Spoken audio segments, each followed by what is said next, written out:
That fold in the paper was a decision. She had made it quietly, the way she did most things, standing at the writing desk in the corner of the morning room while the house was still dark, while the fires hadn't been lit yet, while the only sound was the frost working at the window glass. She folded the letter once, then again, pressed the crease flat with the side of her thumb, and set it on the silver tray where his correspondence always waited. Then she picked up her traveling bag, which she had packed 3 weeks earlier and stored behind the winter coats in the dressing room, and she walked out of Ashwell House without waking a single person inside it. Her name was Ivy Callard. She was 26 years old. She had been Mrs. Whitmore, Mrs. Everard Whitmore, for 4 years, 2 months, and 11 days. She had counted, near the end, not out of bitterness, just out of a need to know exactly what she was leaving behind. The arrangement had been her father's idea, which is to say it had been presented to Ivy as a settled matter rather than a question requiring her answer. Mr. Callard was a man of moderate means and considerable social anxiety, and when Everard Whitmore expressed interest in a union with the family, Everard Whitmore, whose land ran for 3 miles along the eastern ridge, whose name appeared in county records going back 4 generations, her father had accepted on her behalf before she'd had the chance to form an opinion. She was 22 at the time. Everard was 34, not unkind, not in any way that could be named, pointed at, held up as evidence. He was simply elsewhere, always, persistently, in a way that had nothing to do with geography. He could be sitting at the same dining table as Ivy, passing the salt, asking about her afternoon, and still be entirely absent. She had worked this out by the end of the first year. He was a man who lived in the forward motion of his own concerns. The estate, the harvest yields, the county council, the drainage dispute that had been ongoing since before Ivy was born, and that Everard treated with the focused gravity of a man managing a war. He woke early, worked late, and occupied the hours in between with a thoroughness that left no particular room for noticing anyone beside him. She told herself, in year 1, that this was simply how men of his type operated. In year 2, she told herself that she was perhaps expecting too much. In year 3, she stopped telling herself things and simply did the work. Because there was considerable work. Ivy ran Ashwell House the way a ship's captain runs a vessel, with precision and foresight, and a quiet authority that the staff respected without quite being able to articulate why. She managed the household accounts, and found, in her first month, that they had been overcharged by the butcher for the better part of a decade. She reorganized the linen inventory, the seasonal menu rotations, the scheduling of repairs. She corresponded with the tenants when they needed to correspond. And she was the one who remembered that old Mr. Faversham's roof had been leaking since the spring, and arranged to have it seen to before the autumn rains came. She attended every social engagement at Everard's side, stood in the correct position, said the correct things, remembered the names of people he'd mentioned once in passing, and occasionally forgot himself. She was useful to him in ways that were essentially invisible, because useful things, when they function correctly, tend to disappear into the background. He thanked her, sometimes. Not often. Not in any way that suggested he had taken stock of what she actually did. More in the way one thanks a household that runs smoothly, a general acknowledgement of comfort, rather than a recognition of effort. She did not ask him to see her differently. She understood vaguely that she should, that the right thing would have been to sit across from him at breakfast one morning and say, "I need you to know that I am here. Not the arrangements, not the correspondence, not the chair that appears where you need it. Me." But she was 23, and then 24, and then 25, and the words kept finding no opening. And so she waited, and the years went past, and Everard remained who he was. The dinner that changed everything happened in October, in the 4th year of their marriage, on a Tuesday evening when the last warmth of autumn had already left, and the house was running on candlelight and wood fires. There were 8 guests, friends of Everard's, mostly, men from the council, 2 of their wives, a younger man named Prescott, whom Everard was mentoring in some aspect of land management that Ivy had never been fully briefed on. She had arranged the table herself, as she always did, had confirmed the menu with the cook 2 days prior, had placed Everard at the head in the position that suited his standing and herself at the far end where she could monitor the room without drawing attention. It was a good dinner, the kind of dinner she was good at making happen, without anyone noticing the machinery behind it.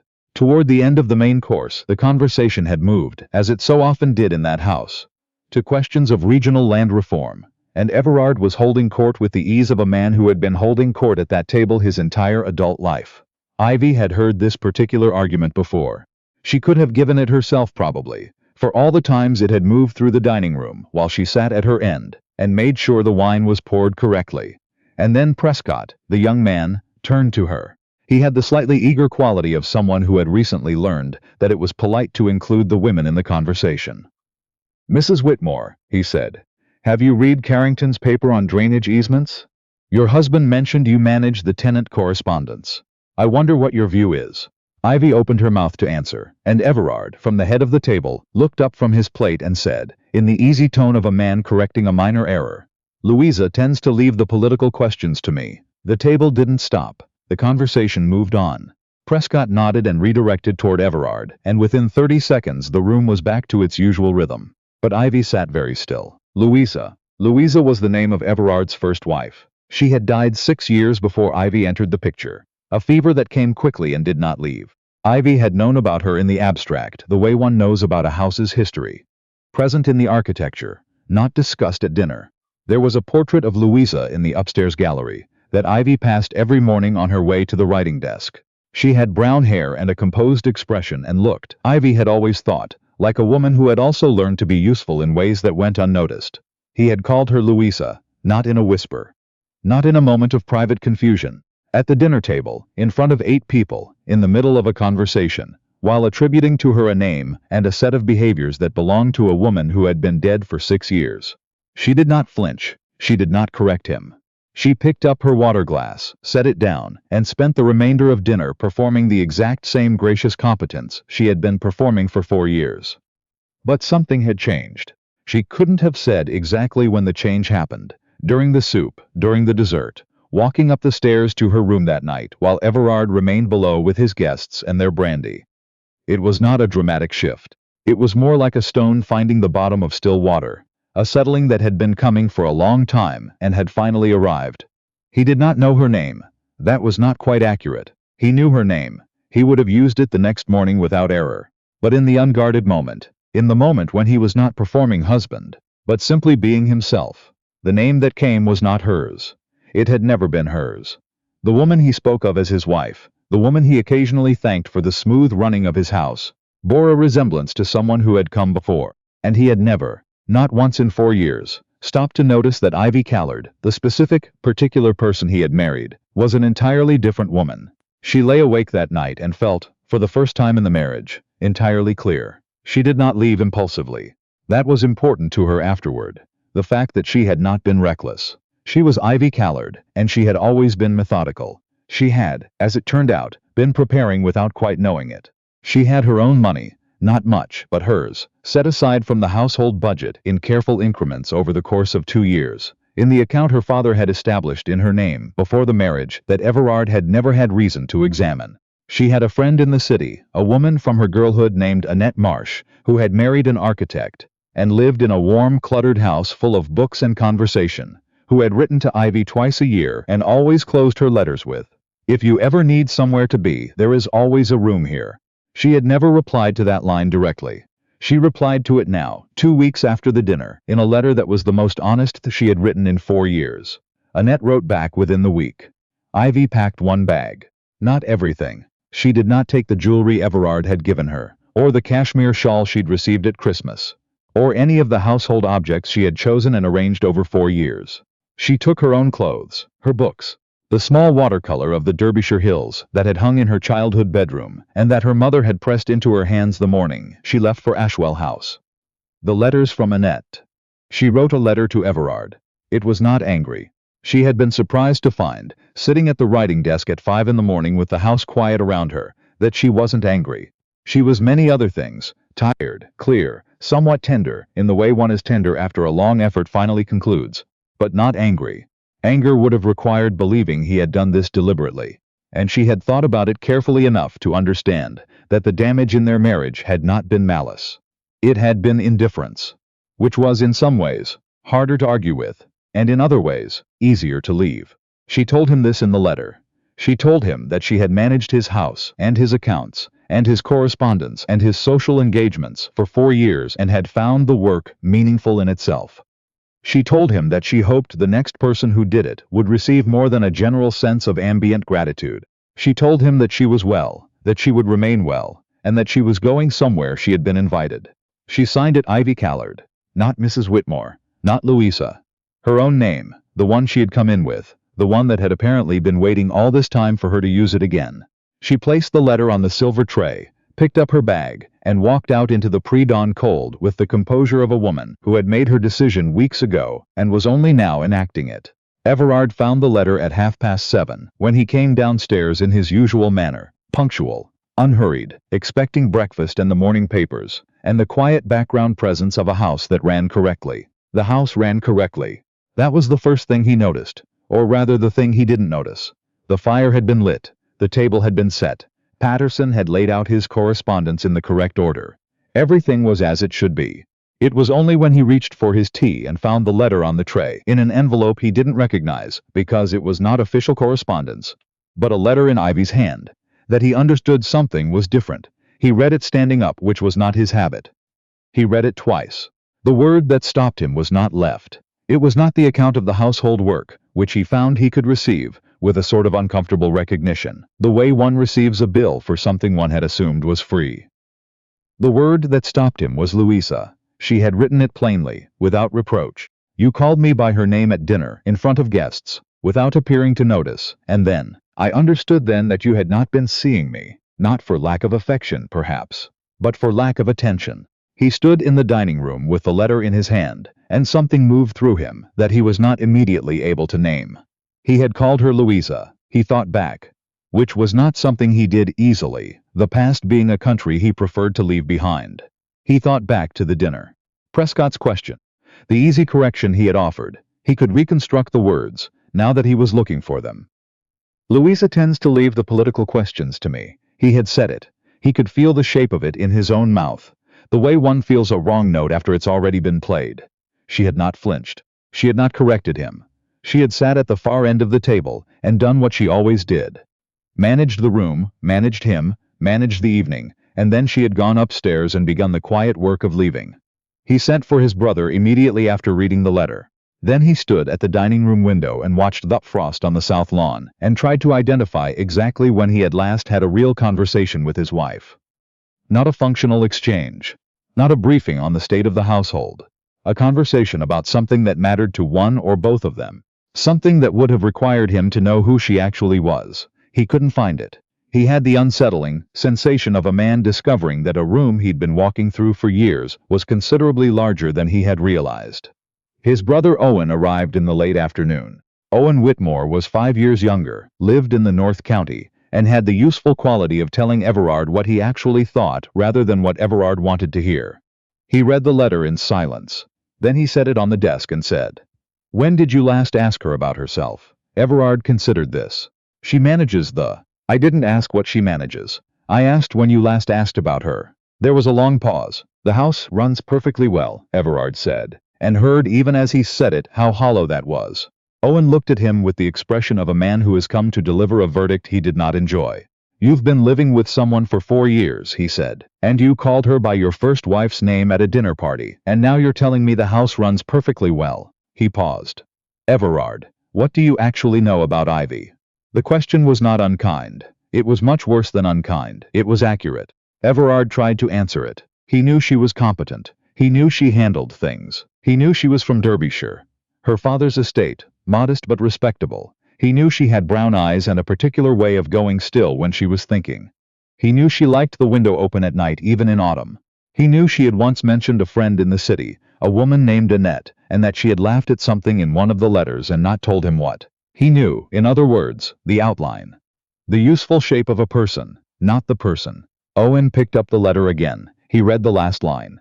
Evie Callard. He looked at his brother. "She signed her maiden name. I noticed. She's telling you she went back to herself." Owen set the letter down. "The question is whether you can give her a reason to bring herself back to you." He wrote to her. Not immediately. He was not a man who acted on feeling without thinking first, and thinking took him several days. He wrote and discarded 4 drafts. The first was too formal, which he recognized on rereading as the habit of a man who had learned to keep emotion at arm's length. The second overcorrected into a kind of pleading that felt dishonest. The third was a list of observations about the estate that he burned in embarrassment before Owen could see it. The 4th draft he sent. He told her that he had spent 3 days trying to understand how a man could live alongside someone for 4 years and know her so incompletely, and that he did not have a satisfying explanation. He told her that the absence of a satisfying explanation was not an excuse. He told her that he had stood at the dining room window for a long time after reading her letter and found himself thinking, for the first time, about specific things she had said. A remark she had made about the Faversham roof, a question she had asked at breakfast last spring, that he had answered briefly and moved on from when he should have stayed with it longer. He told her that he did not want her to manage his house. He wanted her to tell him what she had actually been thinking for 4 years. He told her that he was asking as a man who understood he had been, for a considerable time, too occupied with everything around her to see her. He signed it with his first name only. Not Everard Whitmore, with the weight of the estate and the county council and 4 generations of land records behind it. Just Everard. The man who had finally come to the room late and found the seat still there waiting. Ivy read the letter in Annette's morning room, with Annette's cat occupying the far end of the sofa and rain running down the windows and a cup of tea going cold on the table beside her. She read it twice. Then she set it face down on the cushion and looked at the rain for a while. Annette appeared in the doorway, took one look at the expression on Ivy's face, and said nothing, which was one of the things Ivy loved about her. She thought about the 4 years. About the accounts and the letters and the dinner parties, about Prescott's question and the easy correction, about lying awake that October night and feeling for the first time entirely clear. She thought about the signature, Everard, not the estate, not the name that had appeared in county records for 4 generations, just the man. She did not know, yet, if the man was worth returning to. She did not know if what he was describing in the letter was a genuine shift, or simply the confusion of a person who had lost a useful function and was calling that loss by another name. She was not, at 26, foolish enough to treat a single letter as proof of anything, but she was also, at 26, clear-eyed enough to know that the letter was different from anything he had written her in 4 years. It asked about her, not about the house. It used the word thinking, not arrangements. It admitted something that she suspected had cost him more than he let show. She picked up the letter again and read the 3rd paragraph one more time. I found myself thinking about specific things you had said. He named the Faversham roof. He named the question at breakfast. Small things. The kind of things a person notices when they are paying attention. She wrote back 4 days later. Her letter was not a reconciliation. She made that clear. She told him that she had no interest in returning to Ashwell House, as the person she had been. The person who managed and arranged and performed a marriage in the background, while the marriage happened without her in it. She told him that if there was a version of their life that included her as herself, her opinions at the dinner table, her work acknowledged as hers, her name used correctly, she was willing to consider it. She told him that she intended to remain in the city for at least another month and that she would write again when she was ready. She signed it Ivy, not Ivy Callard, not Mrs. Whitmore. Just her first name, the one that existed independent of every arrangement and every role and every expectation. One name. Hers alone. Annette found her at the writing desk an hour after she'd sealed the envelope, sitting quietly with her hands in her lap. Well, Annette said. I sent it. And? Ivy considered the question. Outside the rain had stopped. The city was doing what it did in the afternoon, going about its noise and its motion, entirely indifferent to the small careful decisions being made inside the flat. I told him what I require, she said. That's a start. Annette sat down across from her. Is it enough? Ivy looked at her friend. This woman who had written there is always a room here twice a year for 4 years, who had said nothing when she needed silence and asked exactly the right question when she needed to think. She thought about the portrait in the upstairs gallery at Ashwell House. Louisa with her composed expression and her brown hair, looking like a woman who had also done the work and gone unseen. It's enough for now, Ivy said. She picked up her tea. Outside, someone was walking quickly along the pavement, coat pulled against the cold, intent on wherever they were going. Ivy watched them go and felt, for the first time in a long time, the specific uncomplicated pleasure of a person who knows exactly where she is and has chosen to be there.